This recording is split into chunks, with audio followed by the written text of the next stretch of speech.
বেআইন তোমার হাসি গো দেখা পাগল আমার মনটা গো, বিয়ান কেমন হাসি দিলা গো, আমি পাগল হইয়া গেলাম গো। কি গো এই বুড়ো বয়সে তোমার আবার রং লেগেছে নাকি? চুলকানি করছো যে? ওই মইদুল বললো বেশি বয়স্ক লোক বলে সমুদ্রে নামতে দেয় না, ডুবে যাবে বলি, তাই চুলটা কালি করে একটু ইয়াং হছি, যাচ্ছি যখন সমুদ্রতে একটু গাটা ধুয়ে আসাও হবে। সমুদ্রতে বয়স্ক লোকের অতই ভয় যখন একা একা যাচ্ছো কেন? আমার ভাইকে শুধু নিয়ে যাও না।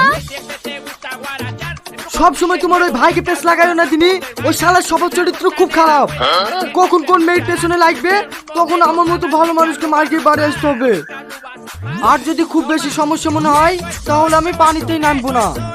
দাও শোনা, পিছনটা দেখতে পাসিনি, একটু কালি করে দাও দিনি।